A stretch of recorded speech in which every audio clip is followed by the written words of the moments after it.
Yo les gars, c'est Romy, j'espère que tout le monde va bien. On se refait le match, on fait le tour des marchés, on regarde ce qui s'est passé cette semaine, on essaye de voir et se donner une ligne directrice pour la semaine prochaine. On reste sur les gros UT, on se met des guidelines qu'on va essayer de suivre cette semaine.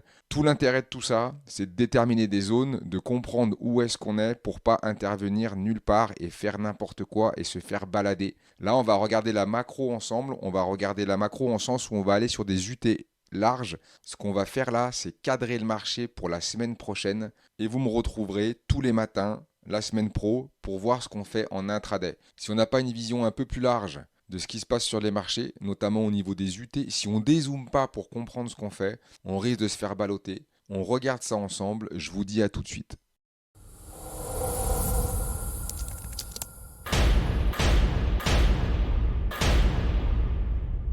Yo les petits poulets, on est bien, on s'est attrapé un petit maté, on va se détendre, on va se faire ce petit tour des marchés qui va bien. Le Nikkei, on est en weekly, qu'est-ce qui s'est passé? On était dans cette espèce c'est pas une espèce, dans ce range depuis juin 2023. Et là, ce qui est super intéressant, c'est de se rendre compte qu'il y avait un ancien ATH avec lequel les investisseurs jouaient, on va le dire comme ça, qui a fait office de résistance une fois, deux fois, trois fois. Et je trouve, et on commence là par le Nikkei, parce que je pense que ça peut être un bon enseignement pour le reste, en fin de compte, sans chercher de corrélation, sans chercher tout ça, puisqu'à la fin, le Nikkei est le marché asiatique, enfin le Japon et le reste du monde, même si c'est mondialisé, on va pas imaginer des corrélations là où elles n'existent pas. Mais n'empêche que c'est pas parce que il était au niveau de ses ATH qu'il peut pas aller plus haut. Donc là, il a mis une tige de l'espace. On a 2000 points, le Nikkei est monté comme une fusée. Une folie les copains. Une folie. On est où? On est là. Allez, on y va, pim. Et ben voilà, ça va me gaver, c'est parti. Yes. Un peu moins de 2000 points, mais ouais, 2000, ouais, 2000 points. 2000 points, pas une dinguerie, mais en tout cas, voilà. Là, on a vraiment une price action qui est super intéressante. On a un marché qui cale, on a un range, on a une zone qui était pour le coup là une accumulation, donc qui est énorme, on est en weekly, hein, mais on venait d'une grosse accumulation, on a une belle distribution, et là on a une accumulation, et on va voir ce qui se passe là. Du coup, ça va être plus compliqué pour le Nikkei, mais moi ce que je me suis noté, c'est qu'on s'est fait un beau nouvel ATH, et le Nikkei, ce que je me suis noté là, c'est qu'on a la MM50 en support, qui est super intéressante, en weekly et même en daily, elle est vraiment propre. Là, elle va venir là se mettre en support. Qu'est-ce que je peux vous dire là-dessus? Honnêtement, il y avait un signal, fallait rentrer là. Ceux qui ne sont pas rentrés là, rentrez maintenant. Non, clairement. Le shorté, on n'a pas vraiment de signal de short. Du coup, là, la meilleure chose qu'on puisse faire, à mon avis, c'est d'accompagner cette putain de tendance. Ce que je veux faire là, c'est pas chercher un point haut. Je pense que la plus grosse des conneries, on l'a vu sur tout le mois de décembre, sur les indices US, notamment sur tous les indices, en fin de compte, l'Europe aussi. On a essayé de trouver un point haut. Si on a un vrai signal, mais quand on a quelque chose d'aussi véloce que ça, on y revient. Les signaux, avant d'avoir vraiment, à mon avis, on n'ira pas avant une MM7H4.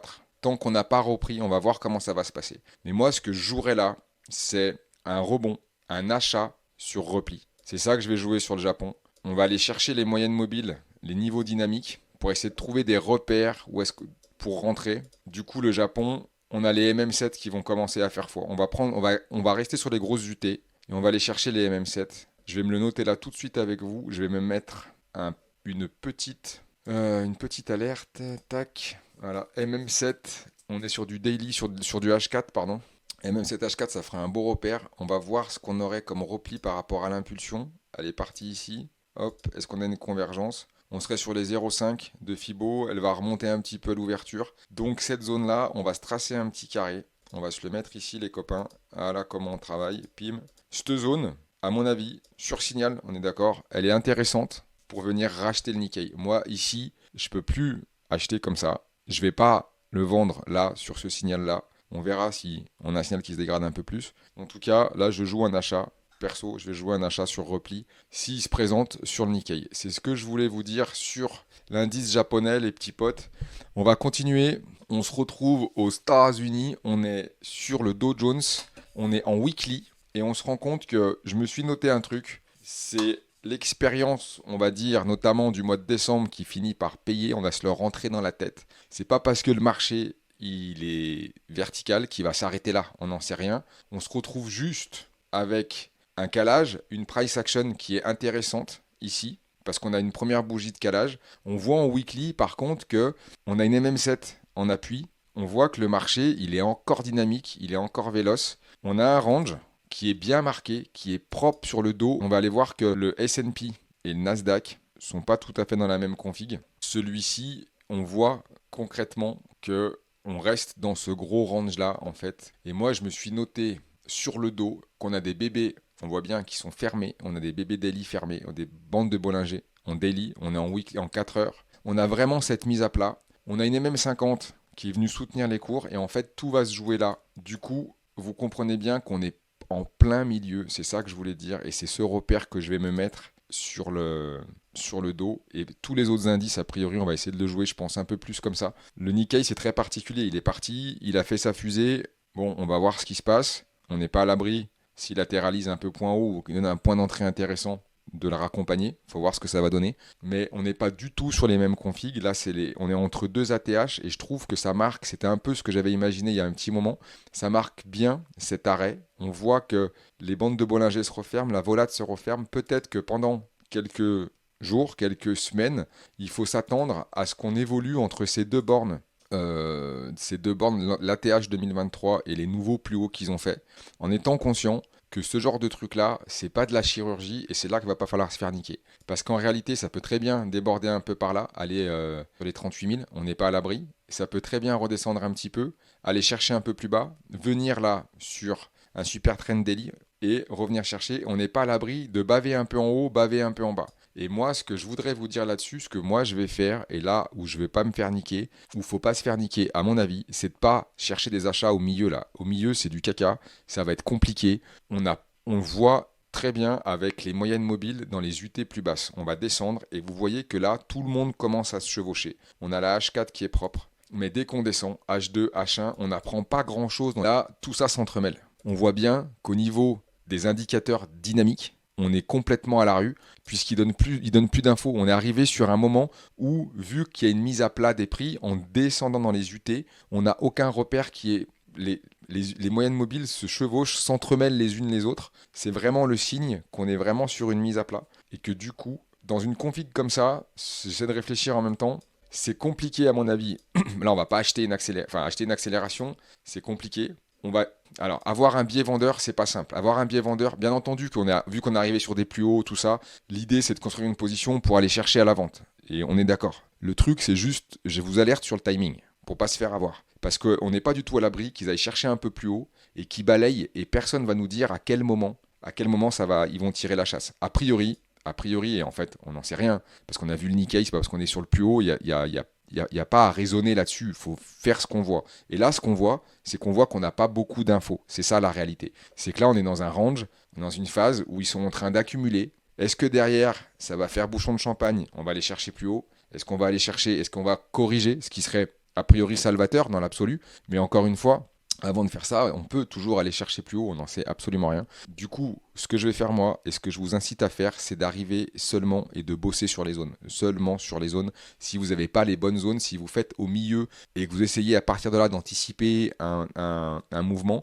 vous risquez de vous retrouver à vous faire balader simplement parce que vous pouvez avoir raison si vous êtes à l'achat ou avoir raison si vous êtes à la vente. C'est simplement qu'il faut attendre un timing. Donc moi, ce que je vais faire, c'est que je vais prioriser les ventes en haut et les achats en bas. Avec un bémol, c'est qu'on ne va pas partir sur un plan le swing à l'achat maintenant, ça n'a pas de sens, le marché est beaucoup trop mature. Par contre, accompagner un mouvement à la baisse, oui. Du coup, ce que moi je vous préconise de faire, c'est si on voit qu'on s'installe, il ne faut pas se faire avoir par les fake out, mais si on voit qu'on s'installe un petit peu en dessous et qu'on vient chercher, qu'on vient pullbacker, c'est comme ça que moi je vais le jouer. C'est-à-dire que acheter l'accélération là, compliqué. Il faut espérer qu'ils nous redonnent un pullback et que là on puisse re-rentrer si jamais ils vont faire ça. Et moi, je viendrai prendre une vente ici ou une vente ici, en haut. Voilà, ça c'est pour mon scénar à la vente. Sur des setups, bien entendu. Par contre, si on a une réaction intéressante sur le bas, ici, notamment je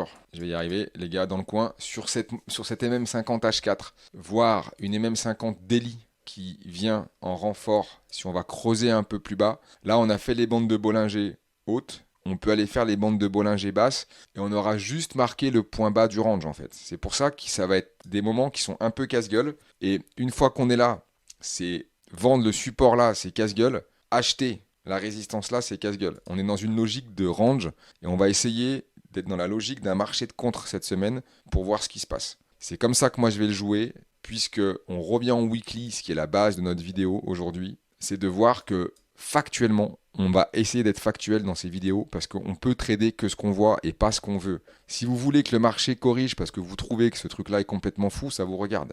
Mais le marché se branle littéralement de ce que vous pensez et surtout, allez pas vous faire arracher pour le plaisir. Ce qu'il faut faire, c'est trader ce qu'on voit. Et on voit quoi? On voit qu'en weekly, eh ben, on a une bougie weekly qui est quand même verte. Alors, ok, on est arrivé en haut, ok, ça a calé, mais on se rend compte qu'on a une tendance, elle est toujours là, elle est monstrueuse, elle est colossale, la tendance haussière qu'il y a eu derrière en weekly. On a une MM7 en support en weekly.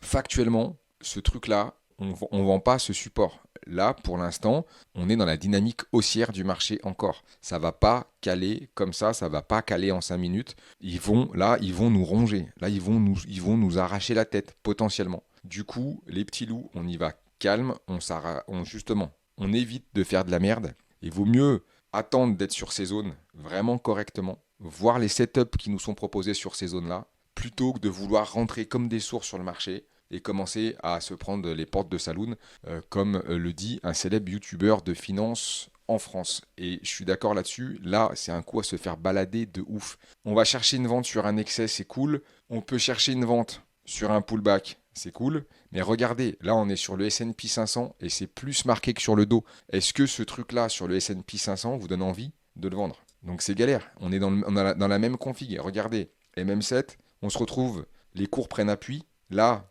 on est sur du weekly. Regardez cette bougie. La bougie en weekly, elle te dit pas ça va partir à la cave. Donc il faut vraiment y aller mollo. Du coup, on y revient. C'est exactement ce qu'il fallait faire la semaine dernière, c'est-à-dire acheter en bas. Et au même titre qu'ici on ne le vend pas, on va pas non plus l'acheter en haut. Vous voyez ce que je veux dire? C'est là qu'il faut être fin et je trouve que c'est encore plus marqué sur le S&P que sur le dos parce qu'il est encore... Et le S&P, c'est vraiment le patron. Façon de parler, mais c'est 500, les 500 plus grosses boîtes des US, c'est beaucoup plus représentatif, même s'il y a une pondération, même si tout ça. Et là, le S&P, eh ben, il nous dit, les gars, mollo papillon. Donc, ce que je vais faire là, c'est le S&P, moi, autant, pour être franc. On va essayer d'être factuel, les gars, parce que ça fait déjà un petit moment que je vous parle. Et là, le marché, il est quand même... Il est simple, mais il n'est pas simple. Parce qu'en fait, c'est un peu con comme la Lune, parce que c'est toujours pareil, ça va monter ou ça va descendre. Mais dans l'intervalle, ils peuvent vraiment nous faire le cul, parce que là, ils sont sur un point où concrètement, ils vont balayer. Là, les liquidités, ils vont aller chasser tout le monde, mais c'est le coup classique. On est factuel. On est revenu sur le dos. Le dos, on est en weekly, on se met en daily. Le dos, on est vraiment au milieu du guet. On est vraiment au milieu du jardin, là. On se retrouve ici. Vous voyez, si on se fait un range ici, enfin, on est au milieu, je m'entends. Mais on a fait la bébé haute, on peut aller faire la bébé basse, et là, je rachèterai. Je trouve que sur le S&P, c'est quand même vachement plus marqué, simplement parce que la clôture weekly, elle est quand même vachement plus haute, c'est plus véloce. Du coup, j'irai pas me tenter des ventes tout de suite. Disons que le S&P, et c'est ce que je me suis noté, le S&P, il inspire pas la vente en fait. Il est quand même vachement plus. La bougie weekly, elle est plus dynamique. Lui, il a pas refait son ATH. C'est là que c'est un peu piégeux, c'est là que je vais vous attirer, parce qu'en fait, en gros, c'est comme si sur le dos, on était là. Le dos, il a refait un ATH et il se balade là-dedans, les autres. Ils sont là-dedans, là. Ils se baladent là-dedans. Je disais, le DAX, le Nasdaq et le dos, ils ont pété leurs ATH 2023, ils ont fait de nouveaux ATH et ils se baladent maintenant dans une espèce de range entre les deux. Là, typiquement, le S&P, le patron, c'est pas le cas. Le patron, il n'a pas encore fait ses ATH. Ça ne veut pas dire qu'il va péter ses ATH, ça veut juste dire que quand on voit une bougie weekly comme ça, qu'on n'a pas rallié les ATH, on n'est pas à l'abri. Et encore une fois, c'est là que c'est piégeux parce que personne n'est au courant de ce qui va se passer. Je vous attire juste sur le fait, mollo les gars, où est-ce qu'il est? Il est là, parce que lui, on n'est pas à l'abri qu'il aille nous faire un petit truc comme ça là, avant de recorriger. Et on est d'accord que on est super haut, on va pas faire un swing acheteur maintenant, non, on n'en sait rien, même si le Nikkei nous a montré que c'était possible. Et peut-être qu'on va aller faire ça, et revenir sur 38,2 de Fibo de toute la montée. C'est un scénar qui est possible. Je dis juste c'est pas parce qu'on est en haut qu'ils peuvent pas pousser le vis encore un peu. Et c'est typiquement ce qu'ils aiment faire. C'est typiquement ce qu'ils aiment faire. C'est-à-dire que si tout le monde cherche un point haut, ils vont aller gratter la liquidité là-haut. Une fois que les mecs ils montent là-haut, tout le monde se met à l'achat. En fait, ah mais la TH il est et hop et c'est parti. Et là ils vont nous mastiquer le crâne. Du coup, le S&P reste le boss. Le boss n'a pas fait ses ATH. La bougie weekly, elle est verte. La tendance, elle est haussière. La moyenne mobile à cette période, elle est en support. Le break haussier weekly, il est méga validé. En vrai, même si ça paraît complètement débile, ben les gars, ça tient en fait. Là, sur le S&P, il n'y a rien qui nous dit de vendre. Du coup, on reste sage. Et sur le S&P, perso, je vais plus aller chercher des setups d'achat. C'est là que ça devient galère parce que on n'est pas sur le dos, je trouve ça moins marqué, mais sur le S&P, là, il invite, en vrai, le S&P, factuellement, il n'invite pas à vendre. On n'a pas de signaux, on n'a rien pour l'instant. Donc, s'il y a encore un peu à accompagner à l'achat, ok, pourquoi pas, en gardant une vue principale à la vente, à mon avis, mais sur un excès, sur du plus haut. Je sais pas, ça paraît trop facile. C'est pas pour être, ça va pas apparaître. Mais dans l'idée de se mettre à la place des instits avant d'aller tirer la chasse, s'ils vont le faire dans l'année, ça va pas se faire en 5 minutes. Ils vont premièrement aller chercher des liquidités en haut, en bas. Ils vont nous mastiquer le crâne. Ça sert à ça d'avoir un putain de range en fait, un écart de prix. Et dans la théorie pure, on y revient. Les gars, désolé, c'est un peu décousu, c'est la reprise, c'est pas si simple pour être franc. Mais quand on a eu un TGV comme ça, la théorie veut que là, il y ait une phase un peu plus longue quand même de distribution ou d'accumulation. Ok, les petits loups. Du coup, on peut très bien continuer à déborder encore un peu là, déborder un peu là, et ils vont, à mon avis, c'est un avis qui est que le mien, en tout cas c'est très souvent ce qui se passe, mastiquer la tête. Mastiquer. Donc là, tant qu'on n'a pas un signal clair, à la vente, j'entends, parce que là on va pas chercher des swing acheteurs, mais des swing vendeurs, mais dans l'intervalle que ces swings se matérialisent, on est, à mon avis, sur un marché de contre. C'est-à-dire qu'en haut, on n'accompagne pas, et en bas, tant qu'on n'a pas un vrai signal, on n'y va pas non plus. Du coup, là, il y a des méthodes pour pas trop se faire avoir qu'on met en place dans ces configs de marché-là, quand elles sont à plat. Mais s'il vous plaît, vous ne faites pas avoir, parce que si vous achetez là comme des sourds, genre il a pété la TH, machin, protégez-vous vite. Et de l'autre côté, pareil. Pour l'instant, on n'a pas de signaux. On est entre les deux, ils vont nous mastiquer le crâne. Et ça, c'est net. Parce qu'il faut bien comprendre un truc, c'est ces mecs-là, ils sont là pour vous baiser, c'est net. Ils sont là pour vous prendre vos sous. Et si vous commencez à être émotif, quand ça part, volo, on y va, to the moon, et quand ça descend, c'est bon, ça va aller à cave, ben là, vous allez vous défoncer, et il va se passer un truc qui est hyper important, qu'il faut que je développe de plus en plus, c'est qu'il faut absolument que vous gardiez votre psycho intact. Parce que si vous rentrez dans cette logique-là, et qu'ils viennent vous fatiguer la tête, et que vous êtes systématiquement à l'envers, le drame qui peut se passer, ce qui est malheureux, c'est que vous ayez tout le temps raison, parce qu'en fin de compte, on s'en fout d'avoir raison, mais dans un range, l'idée, c'est pas... Tu peux acheter et vendre, en fait, c'est le principe. Ce qui est important, c'est le timing, en fait, dans lequel tu le fais. Parce que c'est bien beau d'avoir raison, entre guillemets, parce que oui, t'aurais pu faire des points à l'achat, sauf que si t'es à l'achat le jour où ça descend, et que t'es à la vente le jour où ça monte, bah, tu te fais défoncer, en fait. Et oui, t'avais raison, avec un jour de décalage. Donc, c'est pas ça qui nous intéresse, c'est de voir et de comprendre ce qu'on voit, et d'en fonction de ce qu'on voit, s'adapter. Là, pour l'instant, ce qu'on voit, c'est que les marchés, aussi dingues que ça puisse paraître, et c'est marqué aussi sur le Nasdaq, donc S&P et Nasdaq, je trouve ça beaucoup plus marqué. On se retrouve de nouveau avec, vous voyez cette bougie, on est en weekly, on est sur le Nasdaq, pardon, et vous voyez, comme le dos, la MM7 weekly, elle est en train de faire le boulot. On a fait les 0,236 de retracement de Fibo de tout en bas, chaud de vendre. Chaud de vendre avant un peu plus haut. Ok. Ça, c'était pour les US. Et on va aller voir ce qui nous intéresse le plus, nous, en intra, c'est-à-dire le DAX, qui est, du coup, ici. Et ben merde, oh le boulet, il est où mon DAX? Oh le boulet, on est là, mon DAX. Et en fait, pim pam, le DAX, on est sur une config, je trouve, qui ressemble qui est même plus avancé que le dos. Parce que lui, l'Europe est quand même moins véloce, pour le coup, que les États-Unis. Et là, on est vraiment, autant, je me répète, le S&P et le Nasdaq, ça invite pas à les vendre. Ils ont vraiment des bougies, on l'a vu, les bougies weekly sont fortes, ils ont fait des retracements un petit peu plus, on n'est pas à l'abri d'aller chercher un peu plus haut. Autant lui, il va être plus sur une dynamique comme le Dow Jones.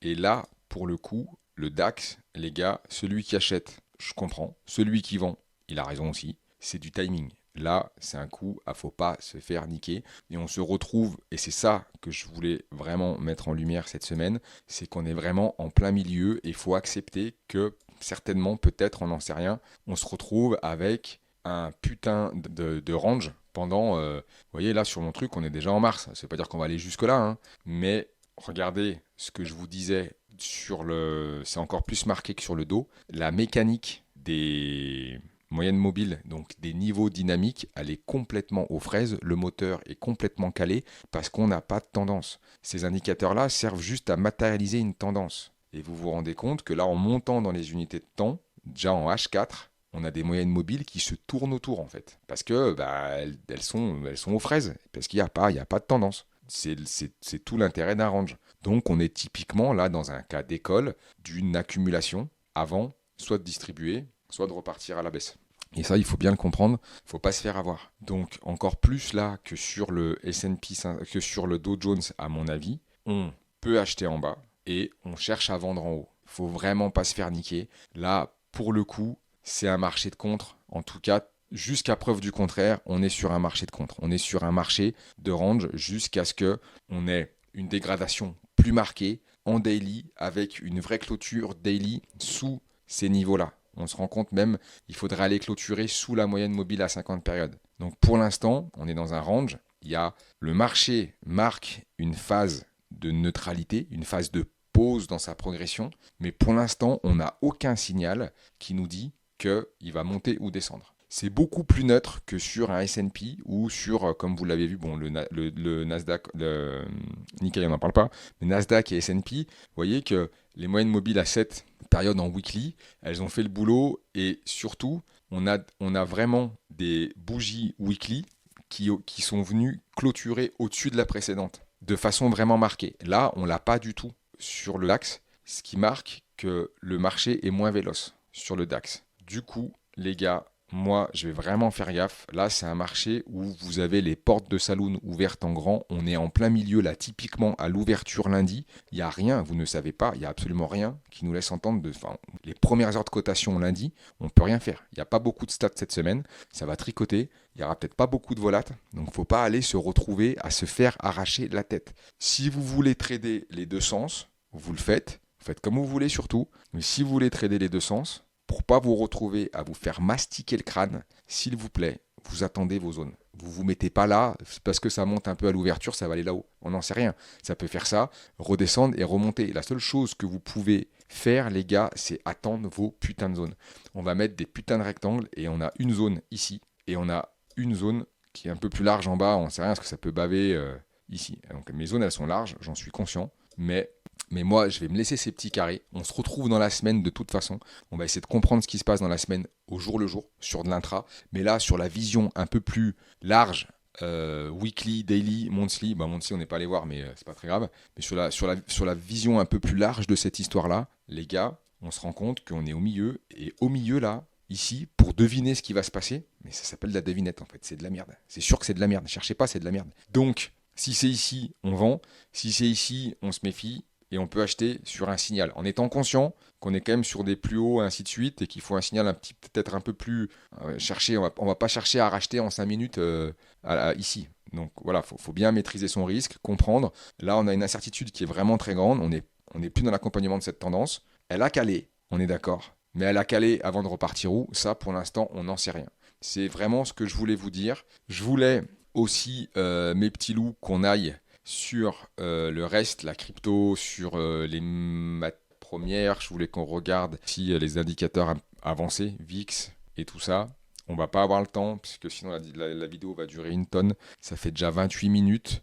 J'espère que ça vous aide. Le but de tout ça, les gars, c'est simplement de cadrer. On va le faire tous les week-ends. On cadre pour la semaine. On a des guidelines pour la semaine. Si vous rentrez en plein milieu là et que vous vous faites balader toute la semaine, c'est que vous avez merdé. Et il faut retenir la leçon. C'est là, dans ces marchés de contre, on attend les zones. On se dit pas, tiens, je vais accompagner ici parce que ça va y aller. Non, c'est mort. Tu restes assis sur tes mains et t'attends. Là, c'est chiant parce que t'attends. Et le trading, en fait, c'est attendre, c'est pas cliquer. Tu vas cliquer que dans une zone, avec un setup particulier. On est bien d'accord. Les gars, j'espère que ça vous est utile. Je vais continuer à faire ces vidéos le week-end sur lesquelles on va s'appuyer tout au long de la semaine pour faire les débriefs et pour surtout comprendre et vous guider. Moi, c'est le but le matin dans vos prises de décision sur la journée, sur les actifs qu'on traite ensemble. Je vais affiner tout ça pour que ce soit plus clair au fur et à mesure en faisant. Ce sera de plus en plus simple. J'espère que ça vous rend service. En tout cas, moi, ça me fait kiffer. Je vous dis à demain. Je vous souhaite un bon dimanche.